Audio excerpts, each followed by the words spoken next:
ਸਾਧੂ ਮਹਾਂਪੁਰਸ਼ਾਂ ਦੀ ਸੇਵਾ ਕਰਨੀ ਤੇ ਪਗਾਉਣੀ ਬਹੁਤ ਮੁਸ਼ਕਿਲ ਹੈ। ਜੇਕਰ ਅੰਦਰ ਸੇਵਾ ਨਿਭਾਉਣ ਦੀ ਭਾਵਨਾ ਪੱਕੀ ਹੈ ਤਾਂ ਹੀ ਸੇਵਾ ਮੰਗਣੀ ਚਾਹੀਦੀ ਹੈ, ਕਿਉਂਕਿ ਸਾਧੂ ਸੰਤਾਂ ਦੀ ਮੌਜ ਦਾ ਕੁਝ ਵੀ ਪਤਾ ਨਹੀਂ, ਕਿਹੜੇ ਵੇਲੇ ਉਹ ਕਿਹੜੀ ਸੇਵਾ ਦੇ ਦੇਣ। ਹੋ ਸਕਦਾ ਹੈ ਉਹ ਸੇਵਾ ਨਿਭਾਉਣੀ ਸਾਡੇ ਲਈ ਬਹੁਤ ਔਖੀ ਹੋ ਜਾਵੇ, ਪਰ ਜੇਕਰ ਉਹਨਾਂ ਦੁਆਰਾ ਦਿੱਤੀ ਗਈ ਸੇਵਾ ਆਪਾਂ ਨਿਭਾ ਲੈਂਦੇ ਹਾਂ ਤਾਂ ਜਨਮਾਂ ਜਨਮਾਂ ਦੀ ਖੇਡ ਤੋਂ ਛੁਟਕਾਰਾ ਵੀ ਮਿਲ ਸਕਦਾ ਹੈ ਤੇ ਇਸ ਦੇ ਵਿੱਚ ਕੋਈ ਸ਼ੱਕ ਵੀ ਨਹੀਂ। ਅੱਜ ਅਸੀਂ ਤੁਹਾਨੂੰ ਇੱਕ ਅਜਿਹੀ ਘਟਨਾ ਬਾਰੇ ਦੱਸਾਂਗੇ ਜਿਸ ਦੇ ਸਬੂਤ ਅੱਜ ਵੀ ਹਾਜ਼ਰ ਨਾਜ਼ਰ ਹਨ ਤੇ ਕੋਈ ਵੀ ਸ਼ੱਕ ਕਰਨ ਵਾਲਾ ਬੰਦਾ ਜਾ ਕੇ ਪੁੱਛ ਦੇਖ ਸਕਦਾ ਹੈ ਤੇ ਆਪਣੀ ਅੱਖੀ ਸਭ ਕੁਝ ਦੇਖ ਵੀ ਸਕਦਾ ਹੈ ਕਿ ਕਿਵੇਂ ਸੰਤਾਂ ਦੀ ਸੇਵਾ ਨੇ ਇੱਕ ਮਰੇ ਹੋਏ ਬੰਦੇ ਦੇ ਵਿੱਚ ਜਾਨ ਪਾ ਦਿੱਤੀ। ਇਹ ਘਟਨਾ ਹੈ ਸੰਤ ਬਾਬਾ ਅਜੀਤ ਸਿੰਘ ਹੰਸਾਲੀ ਵਾਲਿਆਂ ਦੇ ਜੀਵਨ ਦੀ, ਜੋ ਕਿ ਪਰਮਜੀਤ ਸਿੰਘ ਹੰਸਾਲੀ ਵਾਲਿਆਂ ਦੇ ਨਾਲ ਹੋਈ, ਜੋ ਕਿ ਅੱਜ ਵੀ ਬਾਬਾ ਅਜੀਤ ਸਿੰਘ ਜੀ ਹੰਸਾਲੀ ਵਾਲਿਆਂ ਦੇ ਅਸਥਾਨ ਦੇ ਉੱਤੇ ਸੇਵਾ ਕਰ ਰਹੇ ਨੇ। ਕੁਝ ਸਮੇਂ ਪਹਿਲਾਂ ਪਰਮਜੀਤ ਸਿੰਘ ਬਾਬਾ ਅਜੀਤ ਸਿੰਘ ਹੰਸਾਲੀ ਵਾਲਿਆਂ ਦੇ ਅਸਥਾਨ ਦੇ ਉੱਤੇ ਗਏ। ਦਰਸ਼ਨ ਕਰਨ ਤੋਂ ਬਾਅਦ ਬਾਬਾ ਜੀ ਨੂੰ ਕਹਿਣ ਲੱਗੇ ਕਿ ਬਾਬਾ ਜੀ ਸਾਨੂੰ ਵੀ ਕੋਈ ਸੇਵਾ ਬਖਸ਼ ਦਿਓ। ਬਾਬਾ ਅਜੀਤ ਸਿੰਘ ਹੰਸਾਲੀ ਵਾਲਿਆਂ ਨੇ ਕਿਹਾ ਕਿ ਤੁਸੀਂ ਕੀ ਕੰਮ ਕਰਦੇ ਹੋ? ਤਾਂ ਪਰਮਜੀਤ ਸਿੰਘ ਨੇ ਕਿਹਾ ਕਿ ਮੈਂ ਸ਼ਿਪ ਦੇ ਉੱਤੇ ਨੌਕਰੀ ਕਰਦਾ ਹਾਂ। ਬਾਬਾ ਜੀ ਕਹਿਣ ਲੱਗੇ ਕਿ ਉਹ ਕਿਹੜਾ ਕੰਮ ਹੋਇਆ?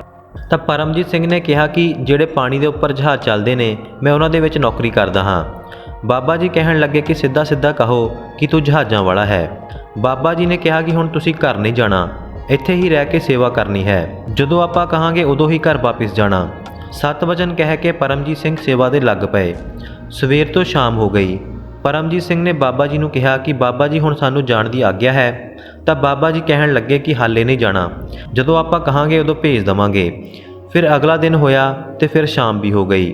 ਫਿਰ ਪੁੱਛਣ ਤੇ ਬਾਬਾ ਜੀ ਨੇ ਕਿਹਾ ਕਿ ਬਾਰ-ਬਾਰ ਨਾ ਪੁੱਛੋ, ਜਦੋਂ ਤੁਹਾਨੂੰ ਘਰ ਭੇਜਣਾ ਹੋਵੇਗਾ ਆਪਾਂ ਆਪ ਹੀ ਦੱਸ ਦੇਵਾਂਗੇ।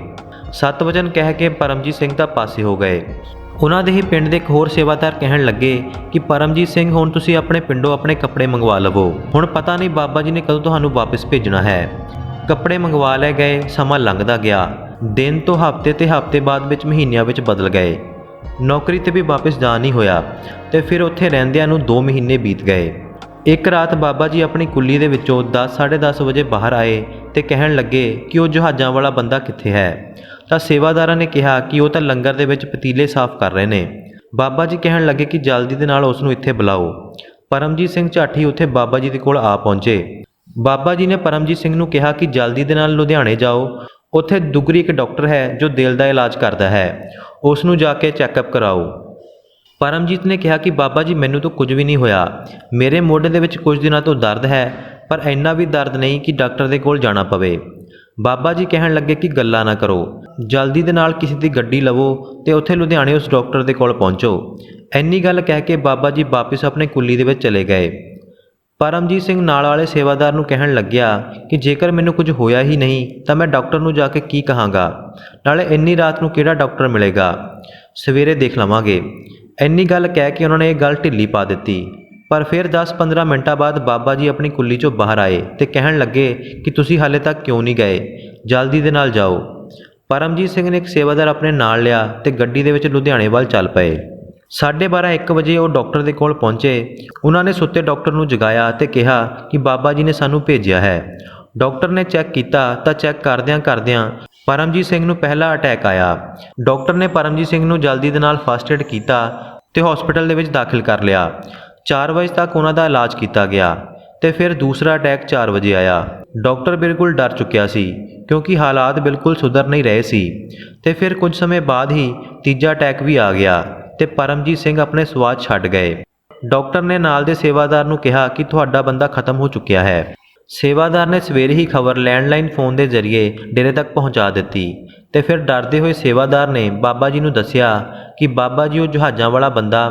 ਸੇਵਾਦਾਰ ਹਾਲੇ ਗੱਲ ਕਰ ਹੀ ਰਿਹਾ ਸੀ ਕਿ ਬਾਬਾ ਜੀ ਕਹਿਣ ਲੱਗੇ ਕਿ ਉਹ ਜਹਾਜ਼ਾਂ ਵਾਲੇ ਬੰਦੇ ਦਾ ਕੀ ਬਣਿਆ ਜਿਸ ਨੂੰ ਡਾਕਟਰ ਦੇ ਕੋਲ ਭੇਜਿਆ ਸੀ। ਸੇਵਾਦਾਰ ਨੇ ਕਿਹਾ ਕਿ ਬਾਬਾ ਜੀ ਉਹ ਤਾਂ ਪੂਰਾ ਹੋ ਗਿਆ, ਉਸ ਨੂੰ ਹਾਰਟ ਅਟੈਕ ਆਇਆ ਸੀ। ਬਾਬਾ ਜੀ ਕਹਿਣ ਲੱਗੇ ਕਿ ਉਹ ਕੀ ਹੁੰਦਾ ਹੈ? ਤਾਂ ਸੇਵਾਦਾਰ ਨੇ ਦੱਸਿਆ ਕਿ ਬਾਬਾ ਜੀ ਉਸ ਦਾ ਦਿਲ ਕੰਮ ਕਰਨਾ ਬੰਦ ਕਰ ਗਿਆ ਤੇ ਉਹ ਪੂਰਾ ਹੋ ਗਿਆ। ਬਾਬਾ ਜੀ ਕੁਝ ਸਮਾਂ ਚੁੱਪ ਰਹੇ ਤੇ ਫਿਰ ਮੁਸਕਰਾਉਣ ਲੱਗੇ। ਬਾਬਾ ਜੀ ਨੇ ਕਿਹਾ ਕਿ ਡਾਕਟਰ ਨੂੰ ਫੋਨ ਕਰੋ ਤੇ ਕਹੋ ਕਿ ਉਸ ਨੂੰ ਹਿਲਾ ਕੇ ਦੇਖੇ, ਉਸ ਦੀ ਛਾਤੀ ਨੂੰ ਦਬਾਏ। ਦਿਲ ਦਾ ਕੀ ਹੈ, ਕਈ ਵਾਰ ਬੰਦ ਹੋ ਜਾਂਦਾ ਹੈ ਤੇ ਕਈ ਵਾਰ ਚੱਲ ਵੀ ਪੈਂਦਾ ਹੈ। ਸੇਵਾਦਾਰ ਨੇ ਝੱਟ ਹੀ ਡਾਕਟਰ ਨੂੰ ਫੋਨ ਲਗਾ ਦਿੱਤਾ ਅਤੇ ਕਿਹਾ ਕਿ ਬਾਬਾ ਜੀ ਦਾ ਹੁਕਮ ਹੈ ਕਿ ਉਸ ਦੀ ਛਾਤੀ ਨੂੰ ਪੰਪ ਕਰੋ। ਦਿਲ ਦਾ ਕੀ ਹੈ, ਕਦੀ ਬੰਦ ਹੋ ਜਾਂਦਾ ਹੈ ਤੇ ਕਦੀ ਚੱਲ ਪੈਂਦਾ ਹੈ। ਡਾਕਟਰ ਵੀ ਬਾਬਾ ਜੀ ਦਾ ਸ਼ਰਧਾਵਾਨ ਤੇ ਸੇਵਾਦਾਰ ਸੀ। ਬਿਨਾਂ ਕੁਝ ਸੋਚੇ ਉਸਨੇ ਵੀ ਦਿਲ ਨੂੰ ਪੰਪਿੰਗ ਕਰਨੀ ਸ਼ੁਰੂ ਕਰ ਦਿੱਤੀ। ਹੈਰਾਨੀ ਤਾਂ ਉਸ ਵੇਲੇ ਹੋਈ ਜਦੋਂ ਕੁਝ ਕੁ ਸਮੇਂ ਬਾਅਦ ਹੀ ਪਰਮਜੀਤ ਸਿੰਘ ਦੇ ਸਵਾਸ ਫਿਰ ਚੱਲਣ ਲੱਗੇ। ਡਾਕਟਰ ਹੈਰਾਨ ਵੀ ਸੀ ਤੇ ਜਕਾਰੇ ਵੀ ਲਗਾ ਰਿਹਾ ਸੀ, ਕਿਉਂਕਿ ਇੱਥੇ 3 ਅਟੈਕ ਤੋਂ ਬਾਅਦ ਕੋਈ ਨਹੀਂ ਬਚਦਾ ਤੇ ਪਰਮਜੀਤ ਸਿੰਘ ਤਾਂ ਪਹਿਲਾਂ ਹੀ ਸਵਾਸ ਛੱਡ ਚੁੱਕਿਆ ਸੀ ਤੇ ਹੁਣ ਦੇ ਸਮੇਂ ਦੇ ਵਿੱਚ ਉਹ ਬਿਲਕੁਲ ਜਿਉਂਦਾ ਜਾਗਦਾ ਸੀ।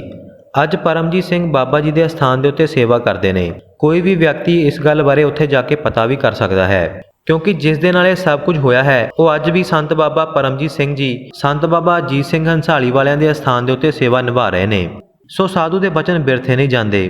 ਗੁਰਬਾਣੀ ਵੀ ਇਹੋ ਹੀ ਕਹਿੰਦੀ ਹੈ, ਜੇਕਰ ਅੰਦਰ ਸੇਵਾ ਨਿਭਾਉਣ ਦੀ ਭਾਵਨਾ ਹੋਵੇ ਤਾਂ ਵਾਹਿਗੁਰੂ ਵੀ ਸਾਥ ਦਿੰਦਾ ਹੈ।